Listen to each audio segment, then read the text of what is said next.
Padre amado, gracias te damos por la oportunidad de estar aquí hoy en tu iglesia, Señor, que seas tú dirigiendo cada palabra, cada reflexión, Señor, que hagamos sobre ella, Señor, tú mismo nos la diste, tú mismo la inspiraste, la has preservado y por medio de tu Santo Espíritu nos llevas, Señor, a encontrar tesoros insondables, Señor, en todas y cada una de tus palabras. Te pedimos que todo lo que se enseñe, se hable hoy, sea conforme a tu palabra, a tu voluntad, Señor, y perdónanos, Señor, si hay error en nuestras reflexiones, pero sabemos que es tu Santo Espíritu el que nos lleva, Señor, a discernir lo bueno de lo malo, Señor, y que seas tú glorificado en todo esto. Y es en el nombre de Cristo que oramos. Amén. Hermanos, muy buenos días. Hoy es la última sesión de ética. Si quieren, los que todavía no han tomado asiento se pueden ir organizando. ¿Sí? Y como lo pueden ver en pantalla, hoy sí funcionó el video BIM, pero tenemos menos slides, una lección aprendida. Entonces, vamos a ver hoy varios temas. De hecho, aquí están a la imagen de Dios y crisis ética en el mundo. Sin embargo, quiero que iniciemos con un repaso. De pronto quedaron algunas dudas de los temas de la ética, de la moral, de las diferencias en cada una de ellas, ¿cierto? Entonces, vamos a ver esto. ¿Ahí me escuchan bien? ¿Se escucha bien, cierto? Perfecto. A ver, diferencia entre ética, ahí entró como un ruido, ya, se fue, listo. Entre ética y moralidad y los diferentes sistemas éticos, ¿sí? Para que lo entendamos de esta manera, la ética no es una ciencia, ya que no puede someterse al escrutinio del método científico.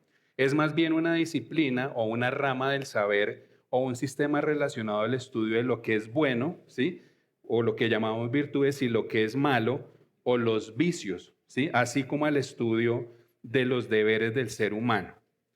¿Por qué es importante? Porque nos ayuda finalmente a discernir entre lo que es bueno de lo malo, lo correcto de lo incorrecto, así como a entender nuestro sentido del deber, a entender el sentido del deber. Y uno de los problemas justamente de esta generación es precisamente que carece de sentido del deber. ¿Han escuchado esto? Que la generación hoy en día se está levantando a reclamar una cantidad de derechos, pero que no conoce realmente de deberes, ¿sí?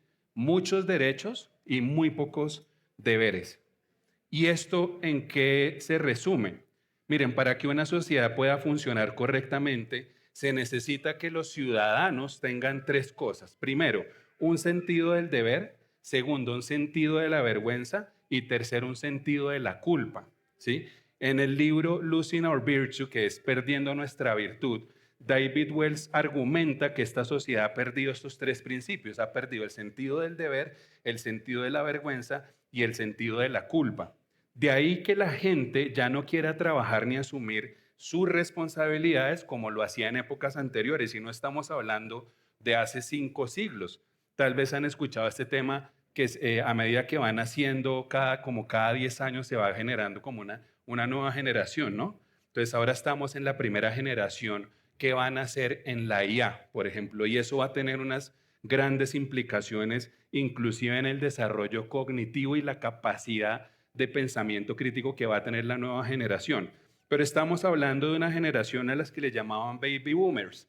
¿Por qué le llamaban baby boomers? Pues porque cuando ellos estaban en su juventud sucedió el tema de la bomba atómica, ¿sí? De la bomba atómica. Y esta generación eran hombres y mujeres, seguramente muchos más hombres, que podían durar 40 años trabajando para una empresa o 50 años prácticamente. Y de ahí salía ese sentido de ese deber. Hoy en día, como les dije, la gente ya no quiere trabajar ni asumir esas responsabilidades como en esas épocas, pues su sentido del deber ha ido desapareciendo gradualmente y la ética tiene que ver justamente con el estudio de estas verdades, ¿sí? Ahora, en el sentido moral, en el sentido estricto de la palabra, es diferente, ¿sí? Ya que no prescribe normas ni estándares de conducta, sino que se limita a describir la conducta de las personas en cualquier sociedad, cultura o momento histórico.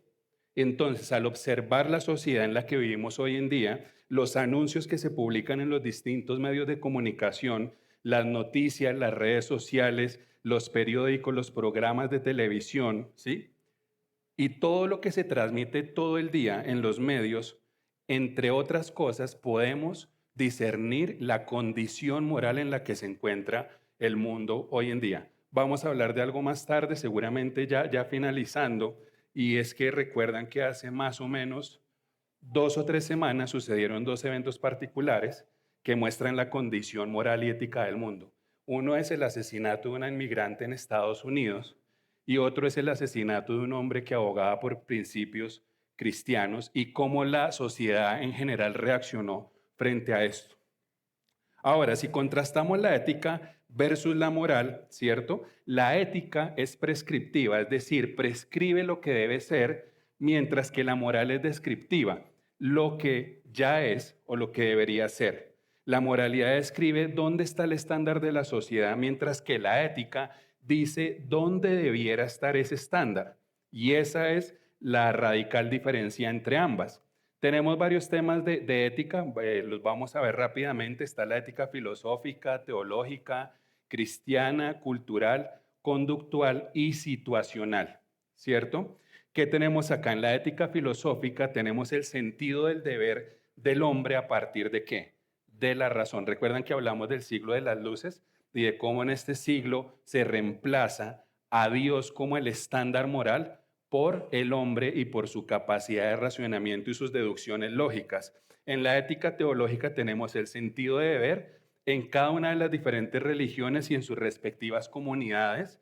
En la ética cristiana, el estudio del sentido del deber para el cristiano, basado en la revelación del Dios Trino, la cual a su vez está directamente relacionada con el carácter de Dios, el carácter de Dios, ¿cierto? Por eso, más tarde vamos a ver un concepto que nos va a marcar una diferencia radical y es creados a imagen de qué o por quién, ¿cierto? Vamos a ver esto. En la ética cultural, realmente es lo que estamos viviendo hoy en día, es definida por la mayoría en cada cultura. Lo que es culturalmente aceptable en Colombia puede que no sea culturalmente aceptable en otro país. Sí, de hecho, hace un tiempo vi un documental de quién come carne de caballo acá en Colombia. Pues yo creo que los que compran hamburguesas a 1.000 pesos, que es carne de caballo, yo creo, porque es imposible, pero en Francia es común comer carne de caballo, de hecho es un lujo. Y recuerdo que en este documental veía una niña que sus papás tenían un criadero de caballos y cogía el caballo desde pequeñito y ya cuando el caballo estuvo grande lo mataron y se lo comieron en la cena. Y para ellos eso es totalmente aceptable, ¿verdad? Pero el problema de esta ética cultural es precisamente eso, que no hay un consenso general, ¿cierto? Este sistema de valores no tiene en consideración a Dios y es realmente lo que la cultura prueba en cada época de la historia y ubicación geográfica, lo que establece lo que es bueno y es malo. Bajo esta evaluación no hay un juez a quien le rindamos cuenta, ya que la sociedad pasa a ser la fuente que evalúa el comportamiento de las personas. Nosotros podemos afirmar, y de hecho, sin hablar de un carácter o de un ambiente, un contexto cristiano o teológico, ¿sí? Que el matrimonio tiene que ser en hombres y mujeres, idealmente después de los 18 años de edad, en la mayoría de edad, ¿cierto? Nadie pensaría que es éticamente correcto, que es moralmente aceptable que un hombre de 40 o 50 años se case con una niña de 10 o de 12 años de edad o de 8 años de edad. Sin embargo, eso no es la visión que tiene todo el mundo, porque en el Islam es justamente la forma como estos hombres llegan al matrimonio con niñas de 12 años de edad, ¿cierto? Y eso es el punto que yo quiero resaltar acá en esa ética cultural. Para ellos, culturalmente está bien visto y es aceptable, y de hecho es un mandato que ellos adquieran este tipo de matrimonios. Pero no podemos olvidar que en la historia la mayoría con frecuencia ha estado equivocada. Ha estado equivocada. ¿Recuerdan? No porque la mayoría acepte o afirme algo como bueno, hace que esto sea necesariamente ¿qué? Bueno, ¿verdad? En esta ética cultural las personas tienden a justificar sus conductas. De pronto han escuchado estas frases. Yo lo hago porque todo el mundo lo hace, ¿sí? O es que así se vive aquí, o es que así me criaron, ¿cierto? O no todo el mundo puede estar tan equivocado. Y eso es lo que da el respaldo a este tipo de afirmaciones.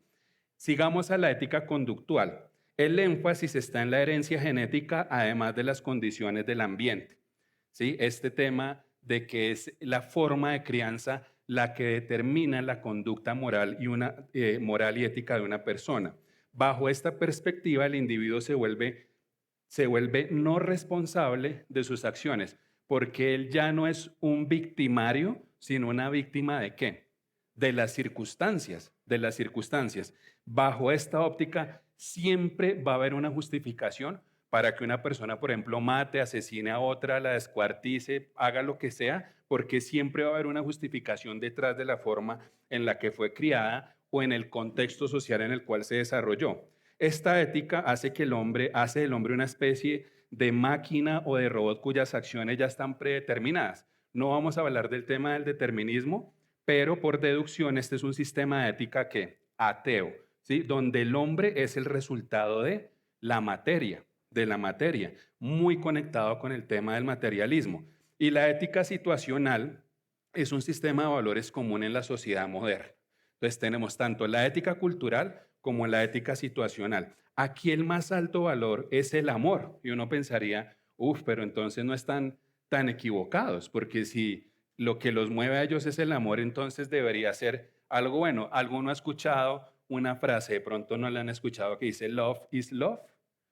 Amor es amor, una bandera de colores que está fundamentada supuestamente en el principio del amor. Y esto parecería o sonaría correcto, pero hay que considerar algo muy importante, ¿cierto? Aquí. Aparentemente en la ética situacional algo es considerado bueno si procura el mayor bien del otro, mayor bien del otro. Pero el problema es este.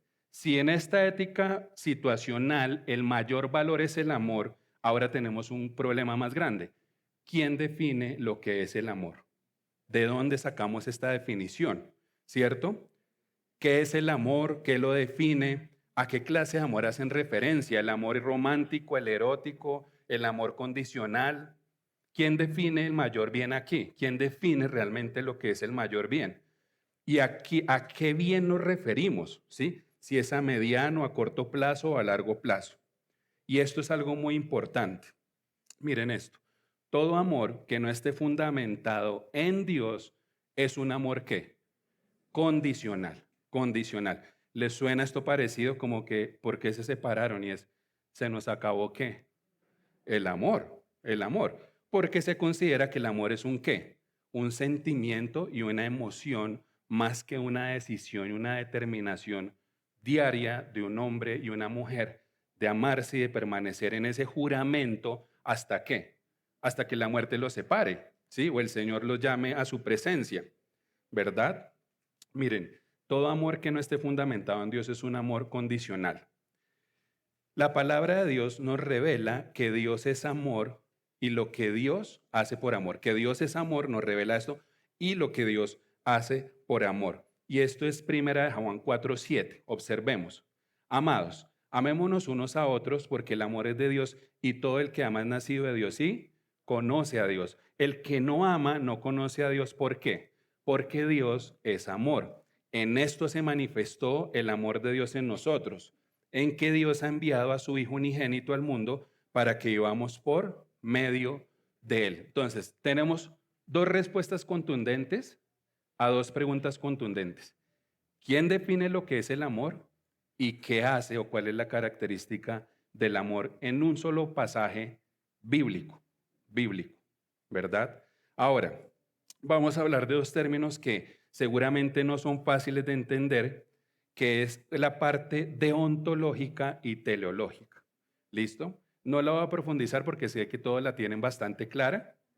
¿Será? Entonces, listo. Vamos a definirla. La ética deontológica está basada en el sentido del deber y la ética teleológica basada en el resultado final o lo que se puede conseguir.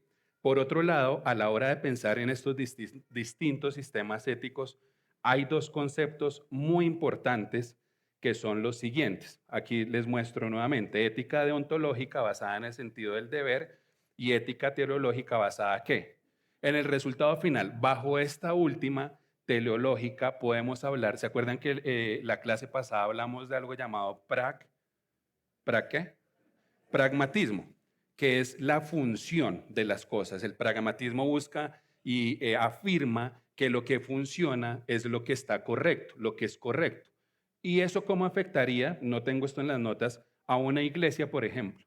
¿Cómo afecta el pragmatismo a una iglesia? ¿Sí? Entonces uno podría pensar sobre qué fundamentos es escogido un hombre para predicar o pastorear una iglesia. Ya no es sobre el fundamento bíblico y la preparación teológica de este individuo, sino en su capacidad de qué? De comunicar, su carisma, la capacidad de manejar un auditorio, de despertar emociones. Y eso es lo que sucede con este tipo de ética teológica que está basada en el resultado final. Ahora, eh, lo que tenemos que entender es lo siguiente.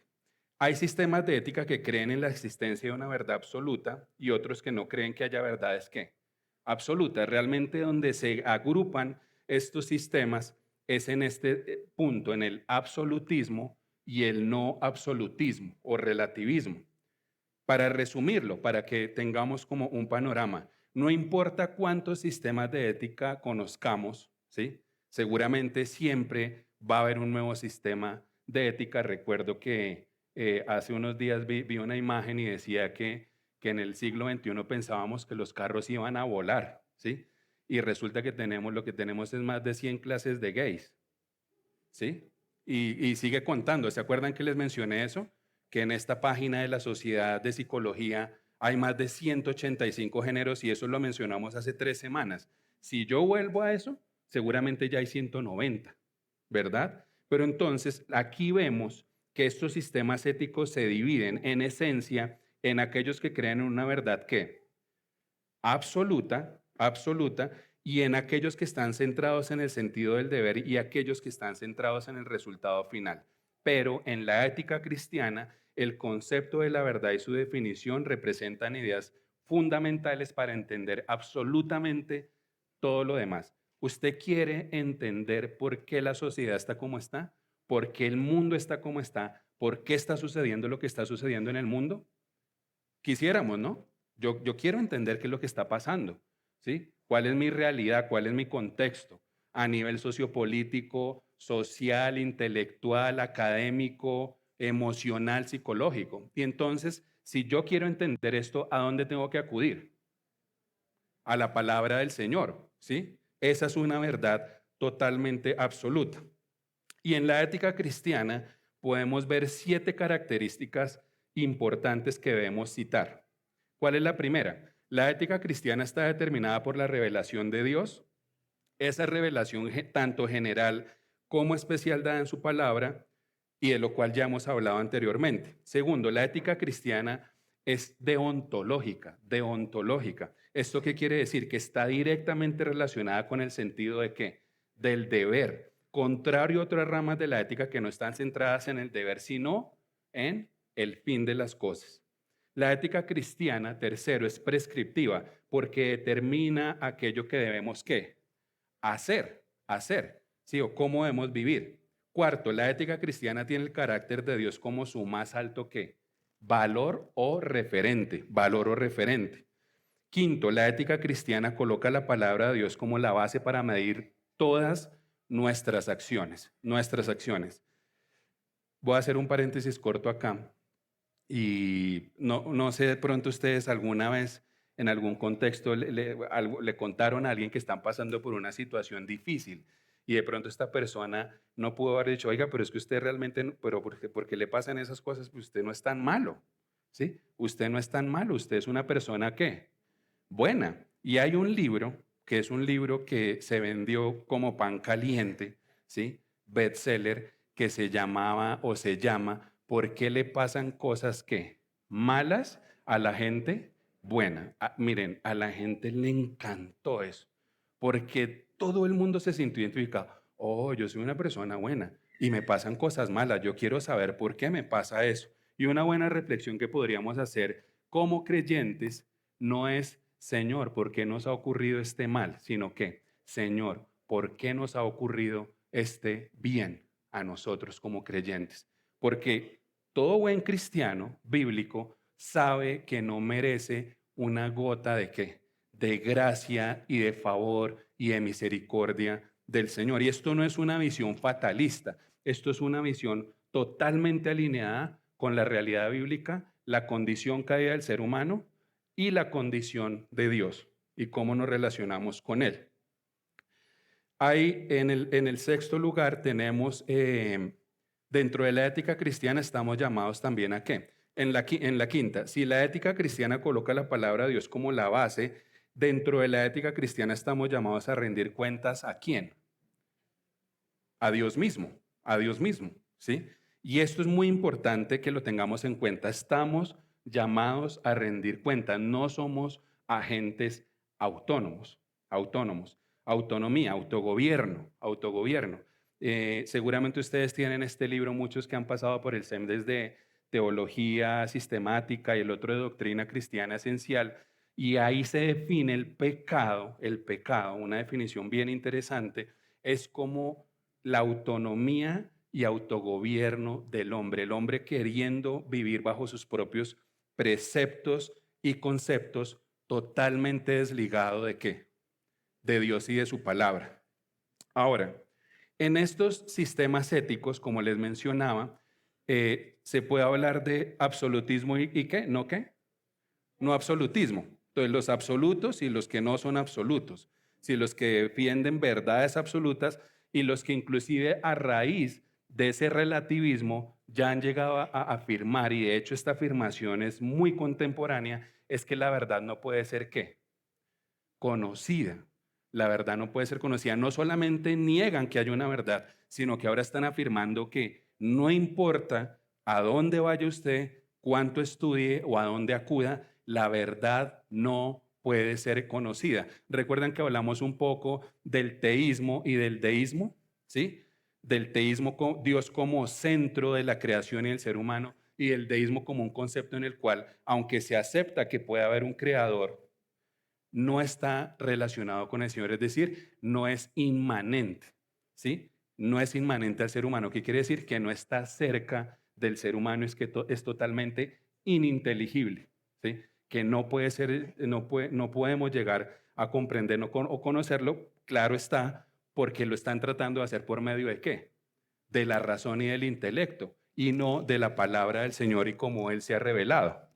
Entonces, en estos sistemas de verdades absolutas versus no absolutas, es importante que aclaremos esto. Aquellos que creen en la existencia de valores absolutos, ¿quiénes son?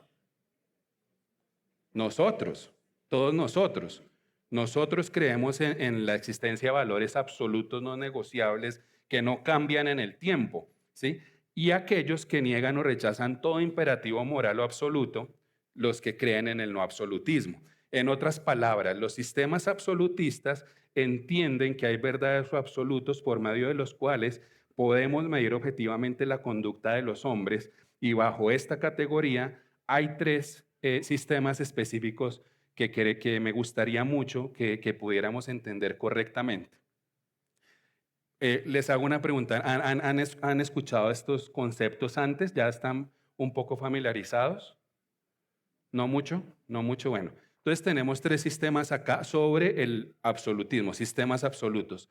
El absolutismo graduado o gradual, el absolutismo conflictivo que está en conflicto y el absolutismo no calificado o incondicional. Se entiende por el título, ¿verdad? Entonces, pero realmente no es tan fácil de comprender, porque nos vamos a dar cuenta de varias cosas que están sucediendo aquí. En el absolutismo gradual, ¿sí? Este es un sistema ético que puede ser observado en diferentes historias contenidas en el relato bíblico. ¿Sabían eso? Absolutismo gradual está ahí respaldado por la palabra. El absolutismo no calificado en condicional, ¿sí? Es un sistema que plantea que los imperativos morales no tienen excepción. Lo que está mal está siempre mal. Un ejemplo, en este absolutismo no calificado o incondicional. Un ejemplo, si alguien miente, por ejemplo, no importa cuál haya sido la razón o el motivo de esa mentira, la misma mentira es un pecado y por lo tanto está ¿qué? Mal. Está mal mentir, todos estamos de acuerdo en eso. Hay otro tipo de absolutismo que es el absolutismo en conflicto. Miren, este sistema postula que existen imperativos morales que en ocasiones que entran en conflicto. En esos casos, la persona debe hacer el menor de los dos males y confesar su pecado, el cual Dios va a proceder a perdonar. Por ejemplo, durante nuestro caminar en este mundo caído, en ocasiones los hijos de Dios nos vemos en una encrucijada porque ¿qué? Se enfrentan dos imperativos igualmente válidos y verdaderos y que nos llevan en direcciones opuestas, generando una tensión en un concepto, unas situaciones morales y éticas que no son fáciles de resolver. Recuerdan que les hablábamos de este tema de que si usted, por ejemplo, estaba en la Alemania nazi, estaba ocultando nazis y le preguntaban, oye, usted está ocultando nazis, pues bajo este tipo de absolutismo, ¿cuál debería ser mi respuesta correcta? Sí, hay un caso de una persona que se llamó Corrie ten Boom y su familia durante la Alemania de Hitler. Cuando los nazis se presentaron a la puerta de su hogar, les preguntaron si tenían judíos escondidos allí, a lo que ellos respondieron, están debajo de la mesa, están debajo de la mesa. Al no ver nada, los guardias pensaron que se burlaban de ellos y se retiraron. Pero efectivamente la realidad es que sí había judíos escondidos debajo de la mesa, no propiamente, pero debajo del piso donde estaba la mesa, ¿verdad? Corrie y su familia tuvieron que escoger entre dos absolutos en conflicto. El primero, ¿cuál es? Entre salvar vidas y mentir, ellos decidieron mentir para salvar vidas. Vean esto, salvar vidas o mentir.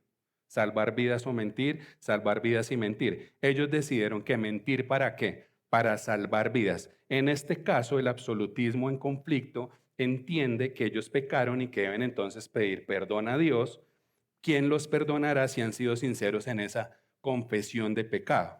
Pero tenemos una tercera situación y es el absolutismo denominado gradual, ¿sí? Graduado o gradual. Es muy similar al anterior, ¿sí? Al absolutismo en conflicto, pero en ocasiones plantea situaciones diferentes. Miren, habrá imperativos encontrados y en tales casos debemos obedecer ¿qué? El mayor de los imperativos, el mayor de los imperativos. Al hacerlo, quiere decir que no estaríamos ¿qué? Pecando, ¿sí? La parte, ustedes conocen la historia de Cifra y Púa, que eran las parteras que habían recibido una orden de parte de quién? De Faraón, de Faraón. Y era que si nacían niños varones, ¿sí? Tenían que ¿qué? Matarlos. Pero ellas toman la decisión de no hacer esto y de preservar la vida de los niños, ¿cierto? En el relato bíblico, ellas estuvieron asistiendo a estas mujeres a dar a luz, pero dicen algo particular, en Éxodo 1:17 se lo voy a leer. Dice, pero las parteras temían a Dios y no hicieron como el rey de Egipto les había mandado, sino que dejaron con vida ¿qué? A los niños. Cuando ellas fueron cuestionadas, ellas mintieron diciendo, miren, no solamente no obedecen, sino que dicen una mentira porque dicen en Éxodo 1:19, las mujeres hebreas no son como las egipcias, pues son robustas y dan a luz antes de que la partera llegue a ellas. ¿Era eso verdad? No, era mentira, pero vamos a ver aquí. Ellas mintieron para salvar vidas. ¿Y por qué sabemos que Dios tuvo una consideración especial con ellas? Porque en Éxodo 1:20 la palabra dice que Dios las favoreció, las favoreció. Entonces, según el absolutismo graduado, las parteras no pecaron en su forma de proceder, no pecaron. En este absolutismo, en conflicto, por ejemplo, si queremos comparar esta situación en el absolutismo graduado, ellas no pecaron, pero en el absolutismo en conflicto determina que sí pecaron y que ellas necesitaban pedir perdón a quién, a Dios mismo. Pero el absolutismo incondicional calificaría el proceder de las parteras como una violación explícita de un imperativo, lo cual estaría mal sin importar las razones que las llevaron a actuar de esa manera, de esa manera. Y yo les pregunto a ustedes, ¿cuál de estos absolutismos creen que es el que vemos respaldado bíblicamente y en diferentes relatos que vamos a ver posteriormente? ¿El absolutismo qué? Graduado o gradual. ¿Cierto? Ahora bien, rápidamente, en los sistemas que no se encuentran bajo el absolutismo, sino bajo el no absolutismo, tenemos tres, por nombrar unos pocos: la antinomía, la ética situacional y el generalismo. La antinomía quiere decir que es un rechazo a la ley, rechaza toda la ley o todos los absolutos, y según este sistema no hay nada bueno ni malo. Por tanto, lo que se identifica o los que se identifican bajo estas filosofías no creen en leyes ni valores morales de ningún tipo, sino que cada cual hace lo que le parezca bien a sus propios ojos. De ahí que para ellos no hay nada bueno ni malo, todo se vuelve relativo. En segundo lugar, ese situacionismo, la ética situacional, habla de que la única norma existente es el amor. Por tanto, el amor podría explicar o justificar violaciones ¿a qué? A las reglas. Ustedes sabían, hay un canal que se llama TED, que son charlas académicas de diferentes, cubren casi todas las áreas del conocimiento. Muy buenas charlas hay algunas. En Australia hubo una hace unos años y era un hombre, una psicóloga hablando del tema de la pedofilia y cómo la pedofilia era algo válido porque el pedófilo en sí mismo está enamorado ¿de qué? Del niño. Y como está enamorado y tiene sentimientos verdaderos, eso quiere decir por consecuencia que su conducta es ¿qué? Aceptable y que debe ser aprobada por la sociedad. Y no estoy hablando de un ámbito cristiano ni religioso. La mayoría, si no todos los comentarios de ese video, fueron de desaprobación total. Tuvieron que descargarlo de la página, descargar la charla y quitarla. Ahí vemos una evidencia de que la ley moral de Dios está grabada en el corazón ¿de qué? De los hombres, ¿sí? Aunque no sean cristianos, ni teólogos, ni pertenezcan a Comunidad de Gracia Bogotá, ¿cierto? En el tercer lugar tenemos el generalismo. En esencia, este sistema plantea que existen algunos imperativos morales, pero no de manera absoluta, ya que en ocasiones el imperativo moral pudiera ser violentado sin que implique necesariamente nada malo. En otras palabras, son más bien principios generales que nos ayudan a vivir ¿qué? Correctamente, como ciudadanos, como buenos ciudadanos, ¿cierto? Pero es necesario que hagamos énfasis en esto, en el absolutismo gradual. Absolutismo gradual.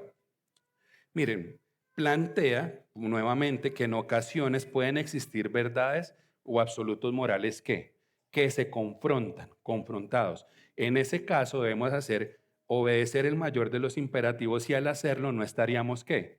Pecando. Les hago una pregunta y ténganla ahí, no la vayan a responder. ¿Les suena parecido a una situación reciente que afrontó la iglesia en el 2020 donde se dio la orden de que la iglesia cerrara por una pandemia? Ya vamos para allá. Entonces, ¿aquí qué sucede? Es necesario obedecer el mayor de los imperativos y de esa manera no estaríamos pecando. De modo que la primera premisa que podemos establecer en cuanto al absolutismo gradual es que hay leyes morales superiores y otras inferiores, de las cuales también la palabra de Dios nos habla. Por ejemplo, Mateo 23. Miremos Mateo 23. Aquí está. Dice, esta denunciación de Jesús de los fariseos, dice: ay de ustedes, escribas y fariseos, hipócritas, que pagan el diezmo de la menta, del anís y del comino, y han descuidado los preceptos más importantes de la ley: la justicia, la misericordia y la fidelidad. Y miren aquí lo que está sucediendo. ¿Por qué lo mencionamos? Que hay una ley moral superior y otra inferior. Estas son las cosas que debían haber hecho sin qué, sin descuidar aquellas. Se centraron, ¿sí?, en ese mandamiento inferior y descuidaron automáticamente ¿qué? El mandamiento superior. Y de hecho no es la primera vez que el Señor denunciaba a su pueblo por hacer esto.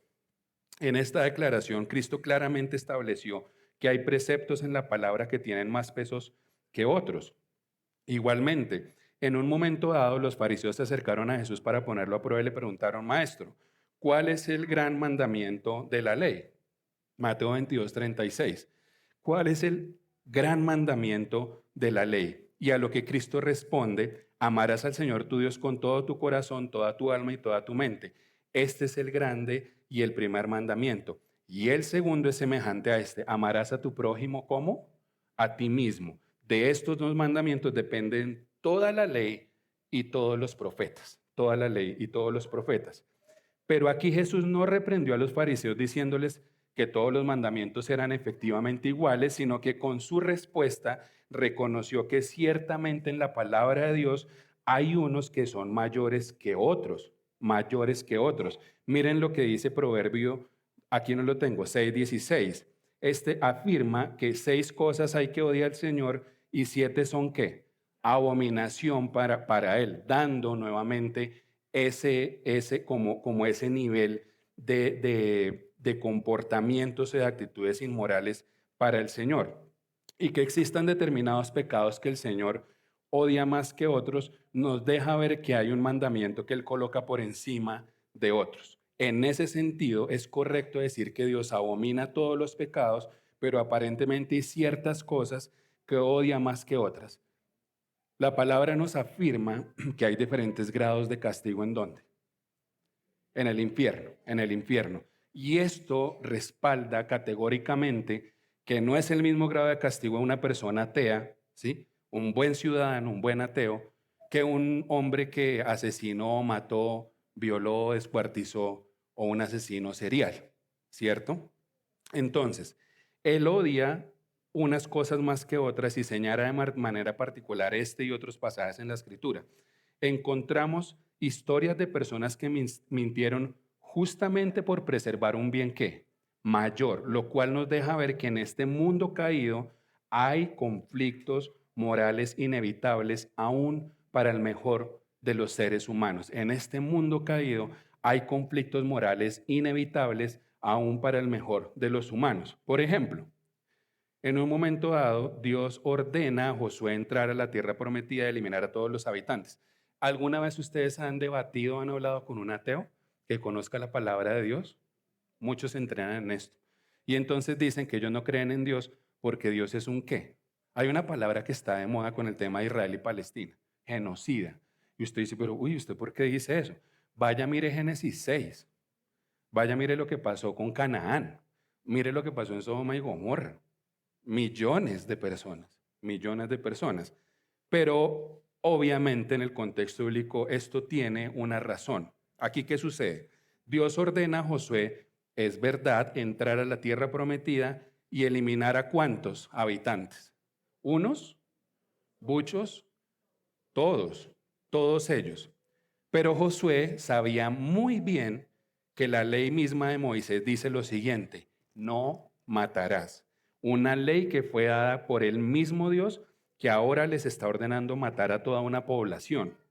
De modo que aparentemente existen circunstancias especiales en las que Dios, quien es el dador de la ley, nos da permiso para actuar en contra de lo que Él mismo ha prescrito.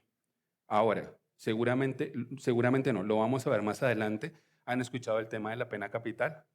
Pena de muerte. Esto es una pena capital colectiva, lo que sucede sobre estas personas en esa tierra prometida.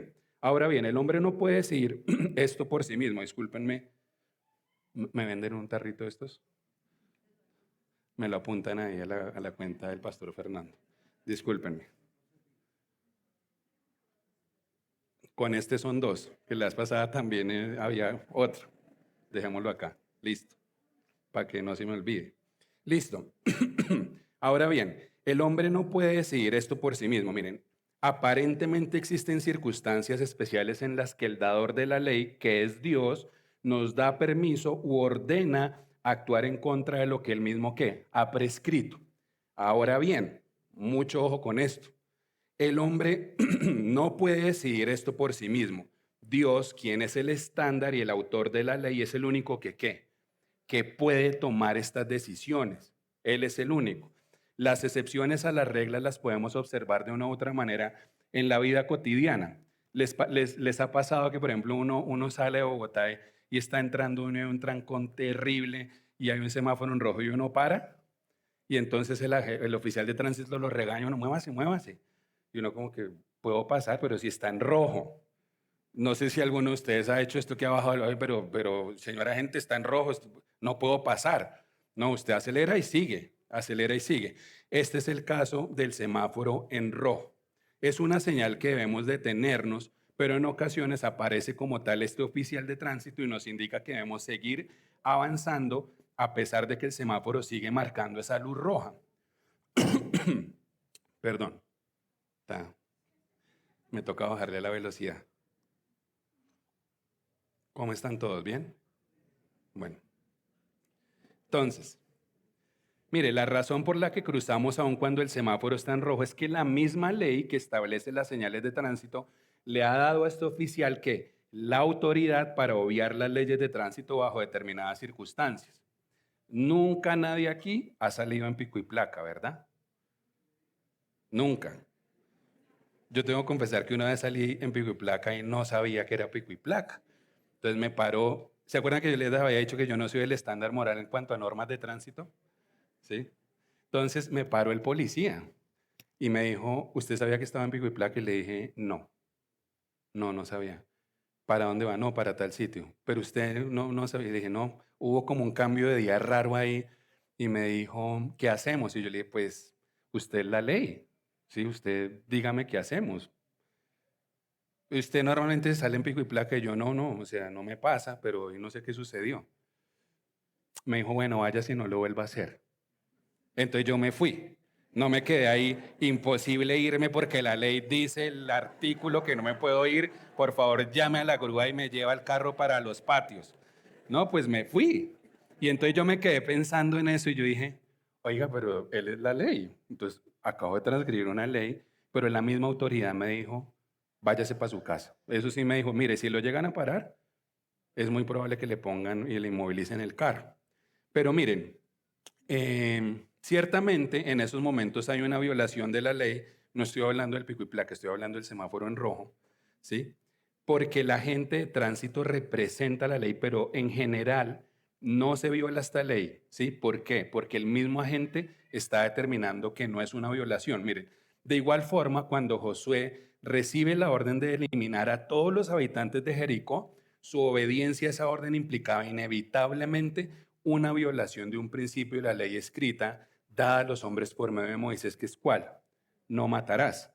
Pero no una violación de la ley general, porque Dios, quien ordena esa matanza, es que la ley. Él es la ley, Él es la ley.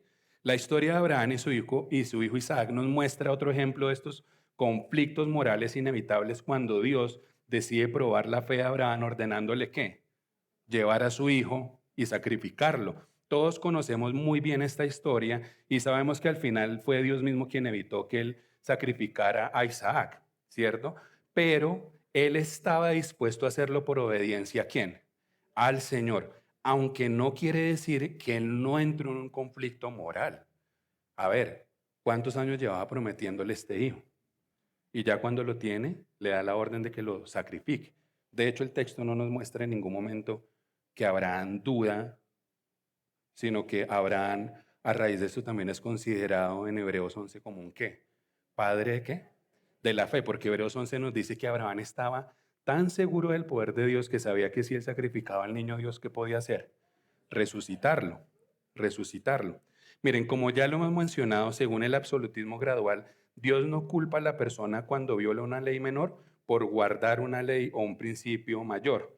Y esta característica de ese absolutismo gradual se puede ver relatada en un paseo en un pasaje de Mateo, uní pasaje con Mateo. De Mateo, en cierta ocasión Jesús pasaba entre los sembrados en el día de reposo y sus discípulos, al tener hambre, arrancaron espigas y comieron. ¿Recuerdan qué fue lo que sucedió?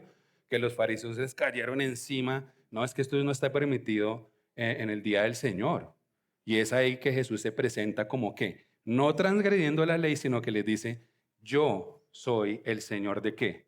De la ley. Yo soy la ley. Eso suena como una canción de Vicente Fernández. Pero no, en este contexto es yo soy la ley, ¿sí o no?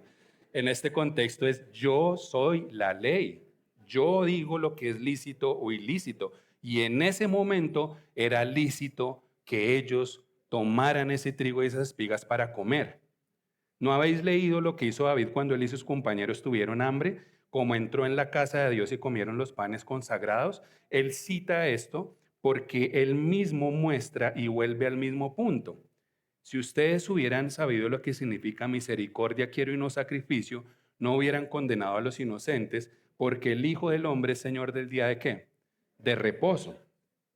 Aquí Él les deja ver claramente que ellos estaban tratando de guardar el día de reposo por encima de otros principios fundamentales como no estamos muriendo de hambre. No importa, muéranse de hambre porque es que hoy es el día del Señor y no pueden comer o no pueden recoger espigas. Vemos nuevamente con claridad cómo la palabra nos enseña que cuando alguien elige honrar un principio mayor por encima de uno menor, ¿sí? Cuando ambos representan provisiones dadas por Dios, el Señor no culpa a esa persona o a esas personas. Es ahí donde vemos nuevamente la historia de esta señora o de esta familia de Corrie ten Boom y su familia que finalmente ocultaron nazis con la necesidad o bajo la premisa de que para hacerlo tenían que mentir para salvar esas vidas. Ese caso particular cae dentro del absolutismo ¿qué? Gradual, gradual. Pues es la misma escritura nos dice que por haber esas parteras temido a Dios, volvemos nuevamente a Éxodo 1:21, y no hacer como el rey de Egipto les había ordenado, el próspero ¿qué? Sus familias, sus familias. ¿Tiene sentido? ¿Tiene sentido esto que estamos leyendo y lo que estamos afirmando? Este reloj va como demasiado rápido. Yo creo que ustedes tienen más tiempo todavía en sus relojes, ¿cierto? Recuerden a lo que pasó en el 2020. Usemos un ejemplo actual. Pandemia. Entonces ordenaron cerrar las iglesias. Hubo un caso muy famoso, de pronto ustedes vieron, no sé, muchos de ustedes vinieron y vieron el documental, ¿cómo se llamaba el que sacó la iglesia? La iglesia esencial y lo escandaloso que fue esto en Estados Unidos porque ordenaron primero que se abrieran los casinos que las iglesias.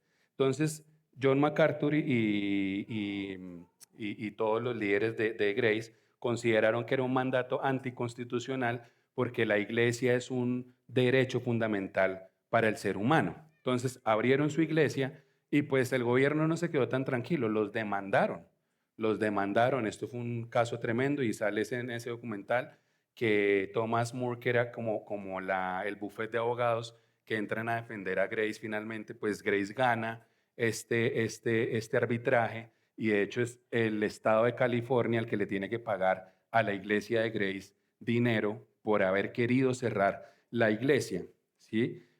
Un ejemplo, ¿qué dice Romanos 13:1? Dice, sométanse a las autoridades que gobiernan, y ahí está el mandato. Este es uno. Sométanse todos a las autoridades que gobiernan, porque las autoridades han sido, ¿qué? Instituidas por el Señor, ¿sí? Pero en Hechos 5:29 sucede algo, y es que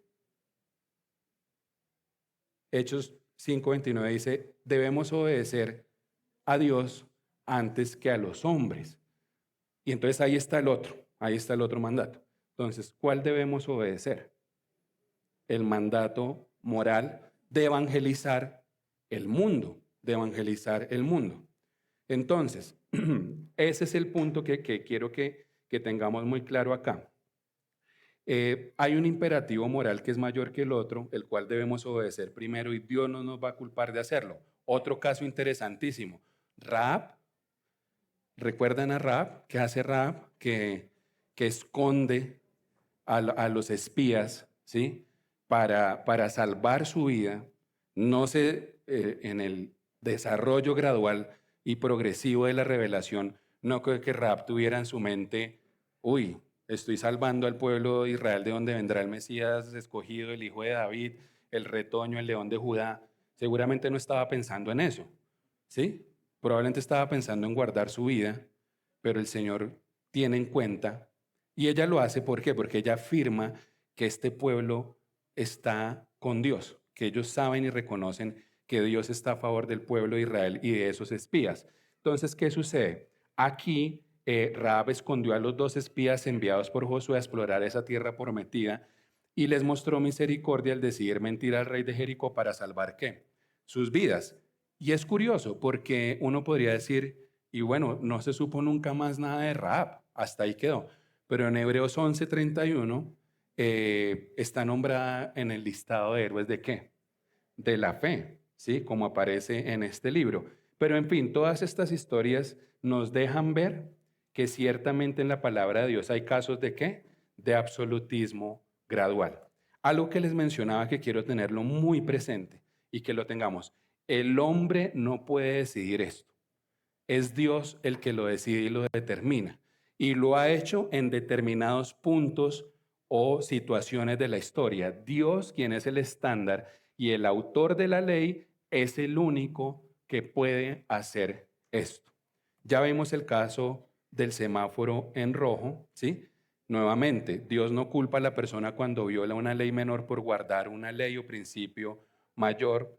Y ahora quiero que veamos un cuadro comparativo bien interesante. ¿Sí se ve, se alcanza a leer un poco? ¿Sí?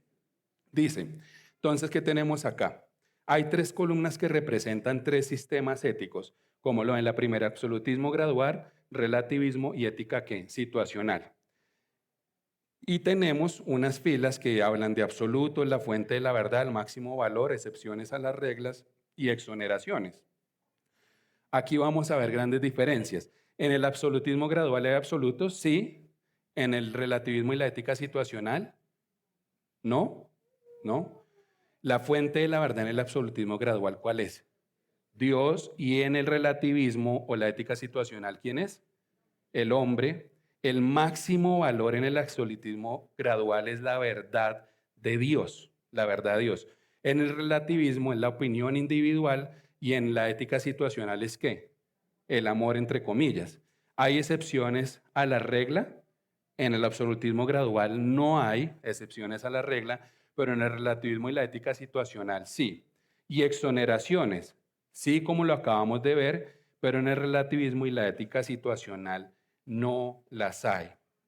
A ver, sé que estos conceptos no son tan fáciles de asimilar, pero el mayor ejemplo de absolutismo gradual lo tenemos nada más ni nada menos que en la cruz, ¿sí? Que Cristo muriera por nuestros pecados no significa que no seamos culpables ante Dios por haber violado ¿qué? Su ley, sino que Él decidió exonerarnos del castigo de la ley a causa del sacrificio de Cristo a nuestro favor, que es lo que dice acá. Otro ejemplo sería el caso de un juez que tiene la encomienda de juzgar a alguien acusado de violar una ley de tránsito. Esto no lo voy a leer tanto. ¿Han escuchado, algunas vieron un video de un juez que se llamaba Frank Caprio? Frank Caprio allá en Estados Unidos, que sus casos eran famosos porque una vez llega un señor como de 95 años de edad que pasó por un sitio de límite de 50 millas y pasó como a 70 y entonces le dijo, venga, pero usted siempre maneja 70 y el viejito le dice, no, es que estaba llevando a mi hijo a una presentación y como que salimos tarde y no quería llegar tarde al colegio de mi hijo. Y entonces él le dice, bueno, pero usted no siempre maneja 70. Y dijo, no, yo manejo a 45 o 40 millas. Y luego, bueno, está bien, creo que tiene una razón justa para esto, váyase, ¿sí? Y aquí está un juez determinando, no que él no fuera culpable, sino que no lo iba a ¿qué? A condenar por lo que había hecho. Miren, en la cruz Dios castigó al inocente por el culpable. Al justo lo hizo ¿qué? ¿Lo hizo qué? Pecador, al justo, al justo. Dios castigó al inocente por el culpable. Un acto de esta naturaleza normalmente sería considerado ¿qué? Inmoral. Muchos ateos y detractores dicen, ¿cómo es posible si Dios siendo amor entregó a su único hijo? No entiendo la lógica en esto. Obviamente no entienden el concepto del Dios Trino y de la Trinidad. ¿Sí? Miren, un acto de esta naturaleza normalmente sería considerado inmoral, pero no fue así en la cruz porque hubo un absoluto mayor, que es la misericordia que prevaleció sobre otro absoluto de Dios, que era ¿qué? La justicia, la justicia. Y ahora, ¿qué es la imagen de Dios y por qué es tan importante entenderla? ¿Qué papel desempeña el hombre en la historia moral y ética de la humanidad? ¿Fue el hombre un ser creado o mera casualidad de la evolución? ¿Cuál es el sentido del hombre? Si el hombre no es un ser creado, está obligado moralmente a responder por sus acciones. ¿Qué dice el Salmos 8:4? Digo, ¿qué es el hombre para que te acuerdes de él y el hijo del hombre para que lo cuides? El rey David se hacía estas preguntas. muchas veces, ¿sí? Muchas veces, ¿sí? Comparado con el cosmos y todo lo creado por Dios, el hombre parece algo pequeño e insignificante. Y todos deberíamos considerar esta pregunta: ¿qué soy yo para que te acuerdes de mí? ¿Sí? Para que me cuides. ¿Qué soy yo para que hayas dado mi vida, tu vida por mí? Para que hayas descendido de tu reino a buscarme, siendo que estaba totalmente perdido en qué? En mis delitos, mis pecados, mi iniquidad, mi maldad y cada día más alejado de ti. ¿Sí? Para entender al hombre de la forma adecuada, debemos iniciar desde la palabra de Dios, no de sistemas seculares y mundanos. En últimas, sistemas ¿qué? Diabólicos. Diabólicos porque buscan dañar y borrar toda la palabra del Señor. Entonces, es la palabra de Dios la que nos guía en la aplicación de una cosmovisión cristiana a los problemas críticos que confronta o que afrenta nuestro mundo. ¿Sí? ¿Qué es lo que dice la palabra? Génesis 1:27 dice: creó pues Dios al hombre a imagen suya, a imagen de Dios lo creó, varón y hembra los creó. Y Luis Berkhoff menciona esto: el hombre está representado como la cúspide de todos los órdenes de la creación, está coronado como rey de la creación y se le ha dado dominio sobre todas las criaturas que inferiores. La doctrina del hombre nos enseña que es único y esto ayuda a conocer el papel del hombre en el orden creado. Tener este punto de partida nos ayuda a entender nuestra relación con quién. Con Dios, el hombre aprende cómo se supone que debe actuar y relacionarse con Él si entiende que es una criatura creada a imagen de quién. De Dios. Yo les pregunto, aparte del hombre, ¿qué otra criatura fue creada a imagen de Dios? Cero, ninguna. Ni los ángeles, ni los arcángeles, querubines, serafines, lo que se les ocurra, ni en esta vida ni en la otra. No hay una sola creación de Dios que haya sido hecha ¿a qué? A imagen y semejanza de Dios. Pero ¿por qué estamos mirando esto? Porque esto definitivamente coloca el valor y la dignidad del hombre donde debe estar. Si el hombre, y no es si el hombre, ya que el hombre fue hecho a imagen y semejanza de Dios, el hombre debe ser un representante de Dios y del carácter y de los atributos comunicables que Dios nos ha dado por medio de su palabra. Miren lo que dice el Salmo 103. Sabed que el Señor es Dios, Él nos hizo y no a nosotros mismos, pueblo suyo somos y ovejas de su prado, de su prado. Esta frase de Agustín me encantó, dice: nos hiciste, Señor, para ti, y nuestro corazón está inquieto hasta que descanse en ti, descanse en ti. ¿Cómo vamos de tiempo? ¿Tenemos 5 minutos? Ya vamos terminando. 5 minutos, me regalan 5 minutos de su apreciado tiempo. Miren, ya vamos a terminar. Por la naturaleza directa de su creación, el hombre está obligado a someterse a Dios. No es libre de hacer todo lo que desee, como si sus actos no tuvieran consecuencias delante de Dios. Automáticamente el hombre, quiéralo o no, es responsable de todos sus actos y sus acciones. Eclesiastés 11:9 nos lo dice, ¿sí? Vivan en su juventud, sigan su corazón, pero es curioso, pero deben saber que por todas estas cosas Dios ¿qué? Traerá juicio. Y hay una causa y un efecto cuando se rompe esa imagen de Dios en el hombre. ¿Cuál es la causa? Romanos 1:21-23 nos dice: porque aunque conocían a Dios, no le honraron como a Dios ni le dieron gracias, sino que se hicieron vanos en sus razonamientos y su necio corazón fue ¿qué?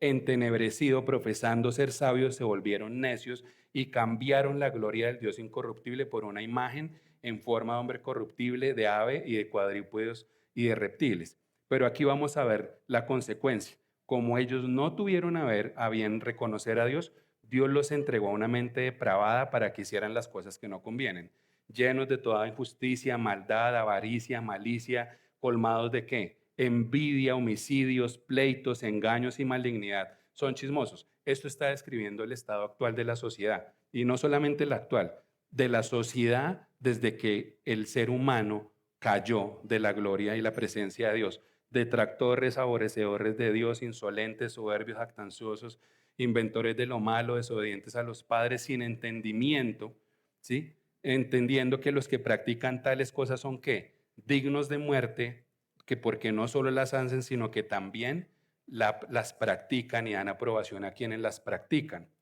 La causa es el rechazar a Dios y la ética cristocéntrica. El efecto de esto es la cosmovisión secular, moral y ética relativista y la degradación del hombre y la sociedad. Nuevamente para citar a Agustín, sin ti, ¿qué soy sino una guía para qué? Mi propia destrucción. Sin ti, ¿qué soy sino una guía de mi propia destrucción?